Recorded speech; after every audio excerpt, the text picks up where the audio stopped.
So இப்போ nomination promo வந்துருச்சு. அதுலேருந்து நமக்கு யாரெல்லாம் நாமினேட் ஆனாங்கங்கிறது க்ளீனாக தெரிஞ்சிருச்சு. காலையிலேயே நம்ம ஒரு லிஸ்ட் ஆல்ரெடி பார்த்தோம். இப்போ கானா வினோத் அண்ணா வந்துட்டு சபரியை நாமினேட் பண்ணுறாங்க. சபரி என்ன சொல்கிறாங்கன்னா, ஒரு சின்ன சண்டை நடந்தால் கூட அதில் மூக்க நுழைச்சி அந்த சண்டையை அப்படியே ஊதி பெருசாக்குறாரு அப்படின்னு சொல்கிறாங்க. கண்டிப்பாக கிடையாது. எந்த இடத்துலையுமே சபரி அந்த மாதிரி மூக்க நுழைச்சி எந்த சண்டையுமே பெருசாக்குனது கிடையாது.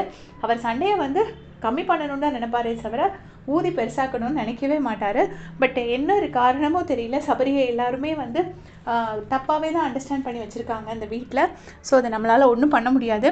அடுத்ததாக வந்து சுபிக்ஷா எல்லாருக்கிட்டேயும் போயிட்டு நான் நல்லவன் காட்டணும் ட்ரை பண்ணுறாரு சபரி அப்படின்னு சொல்கிறாங்க. அவங்க நாமினேட் பண்ணுறதெல்லாம் ஓகே, பட் நல்லவன் காட்ட வேண்டிய அவசியமே கிடையாது. சபரி உண்மையிலே நல்லவன் தான். அது ஏனோ அந்த மாதிரியே ஒரு போற்றி ஆகிடுச்சு ஆரம்பத்தில் இருந்து. அதனால் அதை நம்ம ஒன்றுமே தடுக்கவே முடியாது. அடுத்ததாக வந்துட்டு வியானா என்ன சொன்னாங்கன்னா, ரம்யாவை சொல்கிறாங்க. கரெக்டு தான், எல்லா விஷயத்துக்கும் போகணும்னு சொல்கிறாங்க. அப்படிப்பட்ட ஆள் இந்த வீட்டில் இருக்கிறதுக்கு டிசர்விங்கே கிடையாது அப்படின்னு சொல்கிறாங்க. இதை தான் காலையில் வந்து விக்ரமும் சொல்லியிருப்பாங்க. நல்ல ரீசன் தான்.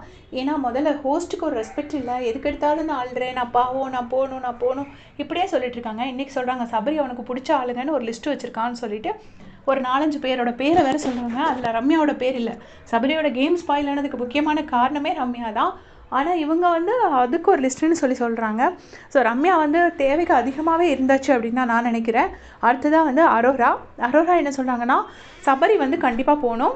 சபரியை வந்து நாமினேட் பண்ணுறாங்க. என்ன ரீசன் சொல்கிறாங்கன்னா, மக்கள்கிட்ட போயிட்டு வந்தால் தான் அந்த கேமோட சீரியஸ்னஸ் அவருக்கு தெரியும் அப்படின்னு சொல்கிறாங்க.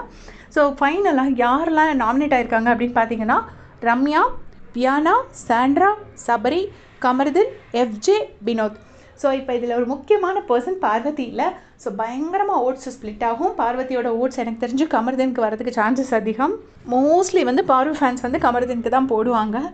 அதனால ஓட்டெல்லாம் எப்படி வரப்போகுது என்ன ஏதுன்னு தெரியல. கண்டிப்பாக ஒரு ஆள் ரம்யா, 2 பேர்னா ரம்யா அண்ட் எஃப்ஜே இப்படி தான் போவாங்க நான் நினைக்கிறேன். உங்களுடைய கமெண்ட் சொல்லுங்கள். Thanks for